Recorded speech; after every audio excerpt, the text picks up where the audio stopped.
নারায়ণগঞ্জের রূপগঞ্জে মায়ারবাড়ি ডাঙ্গা সংযোগ সড়কে আরসিসি ঢালাই রাস্তা নির্মাণ কাজ শেষ পর্যায়ে পৌঁছালেও এখনও অপসারণ করা হয়নি সড়কের মাঝামাঝি ও পাশের ৭২টি বৈদ্যুতিক খুঁটি। বিপজ্জনক ৩৩০০ কেবি ও ১১০০ কেবি এইসব খুঁটি রেখেই চলছে সড়ক নির্মাণের কাজ।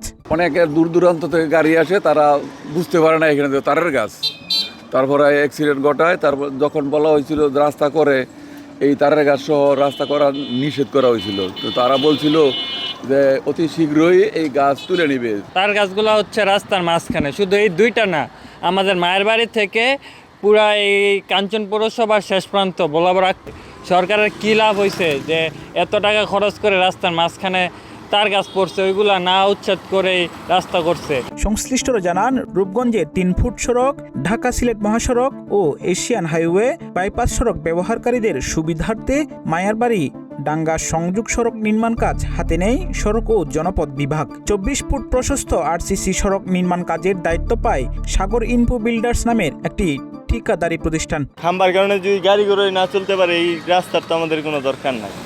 সরকার কি এগুলো দেখে না? আমরা চাই অতি দ্রুতই তার খাম্বাগুলো যেন তুলে ফেলা হয়। স্থানীয়দের অভিযোগ, সড়কে ৭২টি বিপজ্জনক বৈদ্যুতিক খুঁটি রেখেই নির্মাণ কাজ শুরু করে ঠিকাদারি প্রতিষ্ঠান।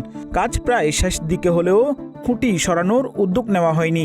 একদিকে যেমন নির্মাণ কাজ ব্যাহত হচ্ছে, অন্যদিকে পথচারী ও যানবাহন চলাচলেও তৈরি হয়েছে চরম ঝুঁকি। প্রতিদিনই রাতের অন্ধকারে নানা ধরনের দুর্ঘটনা ঘটছে। পাশেই বাজার থাকায় দীর্ঘ যানজটের সৃষ্টি হচ্ছে। বৃষ্টির দিনেও আপনার দূরে থেকে তার গাছগুলো দেখা যায় না। অনেক গতিভাবে গাড়ি আসলে তখন এই গাড়ির রানিং মেনটেন করতে পারে না এবং অনেক দুর্ঘটনা ঘটে, মানে অ্যাক্সিডেন্টে অনেক মানুষ ব্যথা পাইতেছে। অনুসন্ধানে জানা যায়, সড়ক থেকে খুঁটি সরাতে ২০২৪ সালের ২৮ জুলাই সংশ্লিষ্টদের কাছে আনুষ্ঠানিকভাবে আবেদন জানিয়েছিল সংস্থাটি। পরবর্তীতে খুঁটি স্থানান্তরের জন্য প্রয়োজনীয় ডিমান্ড লেটারও পাঠান সংশ্লিষ্টরা। তবে এর ২ বছর পেরিয়ে গেলেও এখনও ঠাঁই দাঁড়িয়ে খুঁটিগুলো। এদিকে খুঁটির বিষয়ে জানতে চাইলে পল্লী বিদ্যুৎ সমিতির বিরুদ্ধে অসহযোগিতার অভিযোগ জানান এই কর্মকর্তা। একটা প্রক্রিয়া আছে, আমরা তো ওনাদেরকে টাকাটা দিব, টাকাটা দেওয়ার জন্য তো বরাদ্দ পেতে হবে, কিন্তু ওনারা মানে ওনাদের সক্ষমতা থাকা সত্ত্বেও আমার কাছে মনে হচ্ছে যে অনেক সময় এটা সাহায্য করে না। তবে খুঁটি রেখেই নির্মাণ কাজ করায় সড়ক ও জনপথ বিভাগকে দুষছেন এই কর্মকর্তা। নীতিমালা অনুযায়ী নিয়মটা হচ্ছে রাস্তা এক্সটেনশন হওয়ার পূর্বে ইউটিলিটি কস্ট জমা দেওয়ার সাপেক্ষে রাস্তা করার বাধ্যবাধকতা আছে, এটা গভর্নমেন্টের একটা নিয়ম।